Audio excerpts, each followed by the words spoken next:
Hi ನಮಸ್ಕಾರ, ನಾನು ನಿಮ್ಮ ಶ್ರೀಂದಿ ಸಹ್ಯಾದ್ರಿ. ಈಗ ನಾನಿದ್ದೆ ನನ್ನ ಭಾರತ್ ಯಾತ್ರದ ಮೊದಲ ಡೆಸ್ಟಿನೇಷನ್ ಲಡಾಖಲ್ಲಿ. ಇಲ್ಲಿ ನನ್ನ ವಿಪಶನ ಕೋರ್ಸ್ ಮುಗಿಸ್ಕೊಂಡು ಲಡಾಖಿ ಫ್ಯಾಮಿಲಿ ಜೊತೆ 2 ದಿನ ಕಳೆದು ಮುಂದೆ ಎಲ್ಲಿಗೆ ಅಂತ ಥಾಟ್ ಬಂದಾಗ ನೆನಪಾದ್ದು ಉತ್ತರ ಭಾರತದ ಕೊನೆಯ ಹಳ್ಳಿ, ಕಣಿವೆಗಳ ಮಧ್ಯೆ ಇಪ್ಪು ಸುಂದರವಾದ ಪ್ರದೇಶ ತುರ್ತುಕ್. ಇದು ಇಂಡಿಯಾದ ಲಾಸ್ಟ್ ವಿಲೇಜ್. ಅಲ್ಲಿ ಹಾಪ ಅಂತ ರೆಡಿಯಾದೆ.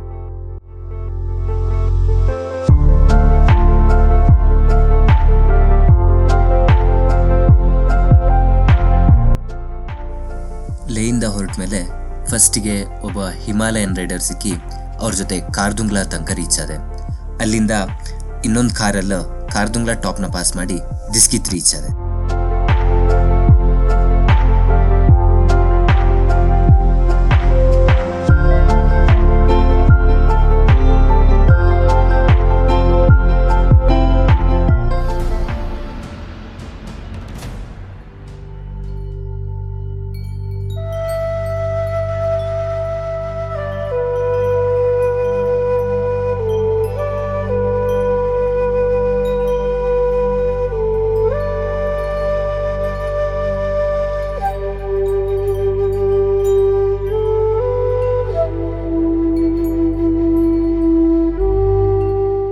ಹಾಯ್.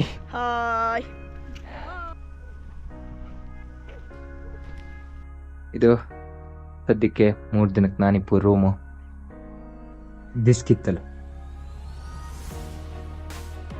ಇನ್ನು ರೂಮ್ ರೆಂಟ್ ಮಿನಿಮಮ್ 1000 ರೂಪಾಯಿ. ಇನ್ನೇ ರಾತ್ರಿ ಲೇಟ್ ನೈಟ್ ಬಂದು ಉಳ್ಕೊಂಡಕ್ಕೆ ಪ್ರೆಸ್ ಮಾಡಿ 500 ರೂಪಾಯಿ ಉಳ್ಕೊಂಡಿದ್ರು 1 ದಿನಕ್ಕೆ. ಈಗ ಇನ್ನೂ 2 ದಿನ ಉಳಿಕಾಗ್ತಿಲ್ಲ, ಇವತ್ತು ಮತ್ತು ನಾಳೆ ಬಿಸ್ಕಿತ್ತಲ್ಲು. ಈ ರೂಮಿಗೆ 450 ರೂಪಾಯಿ ಕೊಟ್ಟಿದೆ ವಿತ್ ಅಟ್ಯಾಚ್ಡ್ ಬಾತ್ರೂಮ್. ನೀರಂತೂ ಸದ್ಯಕ್ಕಿಲ್ಲ, ಬಟ್ ಸ್ಟಿಲ್ ಬಾತ್ರೂಮ್ ಇತ್ತು.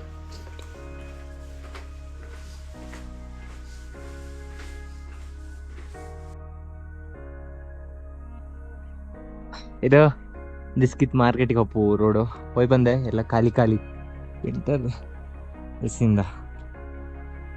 ಈಗ ಮತ್ತೆ ಮೇನ್ ರೋಡ್ ಕಡೆ. ಮೇನ್ ರೋಡ್ ಬಿಟ್ಟು ಹಳ್ಳಿ ದಾರಿಗೆ ಬಂದು ಕೃಷಿ ಭೂಮಿಲಿ ಕೆಲಸ ಮಾಡ್ತಿದ್ದವ್ರನ್ನ ಮಾತಾಡಿಸಿ ಮುಂದೆ ಹೊರಟೆ.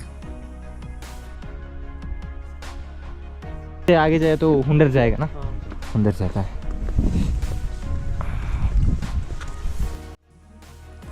ಲೈಫಲ್ಲಿ ಫಸ್ಟ್ ಟೈಮು ಆರ್ಚರಿನೂ ಟ್ರೈ ಮಾಡೋ ಅವಕಾಶ ಇಲ್ಲಿ ಸಿಕ್ತು.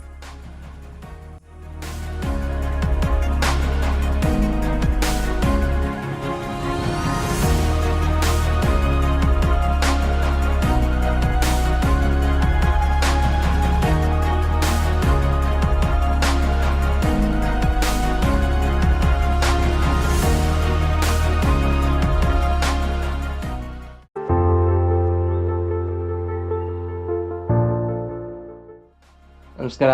ಡೇ 40 ಆಫ್ ಮೈ ಭಾರತ್ ಯಾತ್ರಾ. ಈಗ ದಿಸ್ಕಿತ್ತಲ್ಲಿದ್ದೆ. ದಿಸ್ಕಿತ್ತಿಂದ ಈಗ ರೂಮ್ ಬಿಟ್ಟು ಹೊರಡ್ತಾ ಇದ್ದೆ ನೂಬ್ರಾ ವ್ಯಾಲಿ ಸುತ್ತಕ್ಕೆ. ರೂಮ್ನ ಕರೆಕ್ಟಾಗಿ ಹೆಂಗೆ ಕೊಟ್ಟಿರೋ ಹಾಗೆ ಮಾಡಿಟ್ಟು ಈಗ ನೂಬ್ರಾ ವ್ಯಾಲಿ ಸುತ್ತಕ್ಕಂತ ಹೊರಡ್ತಿದ್ದೆ. ಇಲ್ಲಿಂದ ಒಂದು 90 ಕಿಲೋಮೀಟರ್ ಇತ್ತು ನೂಬ್ರಾ ಅಲ್ಲ, ನೂಬ್ರಾಕ್ಕಿಂತ ಸ್ವಲ್ಪ ಮುಂದೆ. ಅಲ್ಲಿಗೆ ಹೋಗಿ ವಾಪಸ್ ಇಲ್ಲಿಗೆ ಬರ್ಕಿ ಇವತ್ತು ನೈಟ್ ಸ್ಟೇ ಮಾಡೋಕ್ಕೆ. Let's see draw. This is my day 2. ಇಲ್ಲೇ ಮುಂದೆ ದಿಸ್ಕಿತ್ತಿದ ಮೇನ್ ಮಾರ್ಕೆಟ್ ಇತ್ತು. ಅಲ್ಲಂತ ಒಂಚೂರು ತಿಂಬಕ್ಕೆ ತಗೊಂಡು ಮುಂದೆ ಸಿಟೀಸ್ ಕಮ್ಮಿ ಇತ್ತು. ತಿಂಬಕ್ಕೆ ತಗೊಂಡು ಹಂಗೆ ಮುಂದೆ ಹುಡುಕೀಗ. ಇದೊಂದು ಎಕ್ಸ್ಟ್ರಾ ಇವತ್ತು ಚಳಿಗೆ. ಪೋಸ್ಟಿಂಗ್ ಫ್ಲಾಗ್ಸ್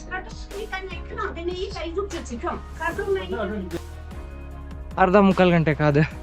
ಈಗ 11 ಗಂಟೆ ಆದ ಬಂದ ಹತ್ರ. ಈಗ ತುರ್ತು ಕಡೆ ಹೊರಡ್ತಿದ್ದೆ ದಿಸ್ಕಿತ್ತಿಂದ. ಇಲ್ಲಿ ಸುಮ್ಮನೆ ಸ್ವಲ್ಪ ಟೈಮ್ ವೇಸ್ಟ್ ಆಯ್ತು, but hope will reach and come back. ಒಂದು ಸ್ವಲ್ಪ ಡ್ರಾಪ್ ಸಿಕ್ತು. ಈಗ ಮತ್ತೆ ಹಂಗೆ ಇನ್ನೊಂದು ಡ್ರಾಪಿಗೆ ವೆಯ್ಟ್ ಮಾಡಕ್ಕೆ. ರೋಡ್ ಕಾಣಿ, ಬೈಕರ್ಸ್ ಹೆವನ್. ಸರ್ತ ರೋಡ್ ಕಾಣಿ, ಸರ್ತ ರೋಡ್ ಕಾಣಿ. ಮೈ ಗಾಡ್.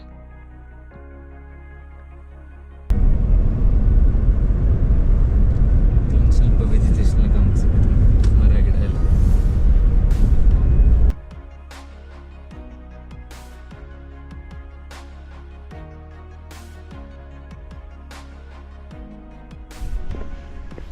ಲಡಾಖ್ ರೋಡಲ್ಲಿ ನೀವು ಇದನ್ನು ಅಬ್ಸರ್ವ್ ಮಾಡೋಕೆ ಈ ಥರ ಡ್ಯೂನ್ಸ್.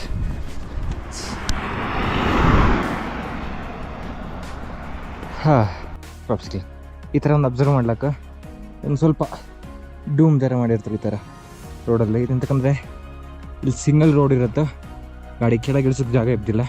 ಹಂಗಪ್ಪ ದೊಡ್ಡ ದೊಡ್ಡ ಗಾಡಿ ಬಂದರೆ ಮಧ್ಯದಲ್ಲಿ ಈ ಥರ ಒಂದು ಡ್ಯೂಮ್ ಥರ ಮಾಡಿರ್ತಾರೆ ಸೈಡಲ್ಲಿ. ಹಂಗೆ ನೀವು ದೊಡ್ಡ ಗಾಡಿ ಸೈಡ್ ಕೊಟ್ಟು ಮುಂದೆ ಹೋಗ್ಬೇಕು ಸೇಫ್ ಆಗಿ.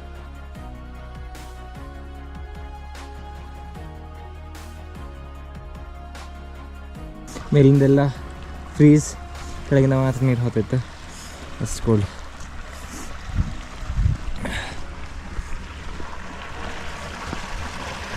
ಫುಲ್ ಅಂಡರ್ ಗ್ರೌಂಡಲ್ಲಿ ನೀರು ಪಾಸ್ ಆಗುತ್ತೆ, ಮೇಲಿಂದೆಲ್ಲ ಫ್ರೀಸ್.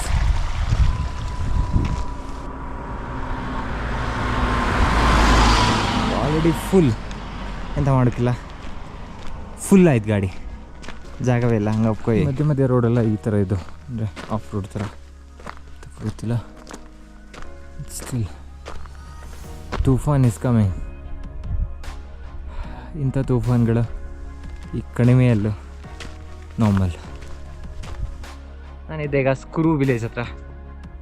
ಈ ವಿಲೇಜಲ್ಲಿ ಹೆಂಗಂದರೆ ಥರ ರಿಮೋಟ್ ವಿಲೇಜ್, ಮುಂದೆ ಯಾವುದೂ ದಾರಿ ಇಲ್ಲ, ಅಲ್ಲಿಗೆ ಹೋಗಿ ವಾಪಸ್ ಹೋಗ್ತೇವೆ. ಹಾಗೆ ಗಾಡಿಗಳು ಸುಮಾರು ಕಮ್ಮಿ, 7-8 ಕಿಲೋಮೀಟ್ರ್ ನಡೆದ್ನೇನೋ, ಯಾವುದೂ ಗಾಡಿ ಸಿಗ್ತಾಯಿಲ್ಲ.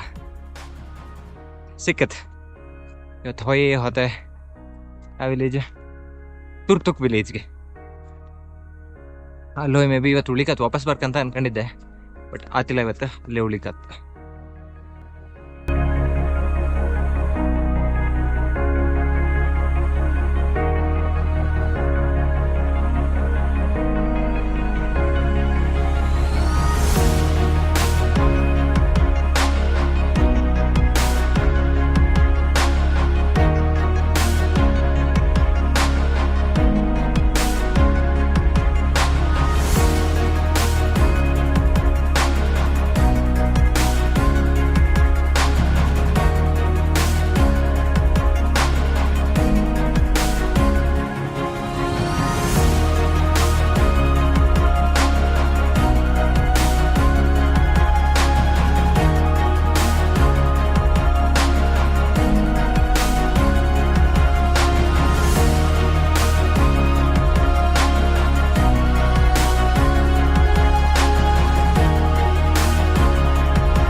Chicken sambar, chicken tikka, those things. Streets of Turtuk village. Oh my god, this is like dreamy place.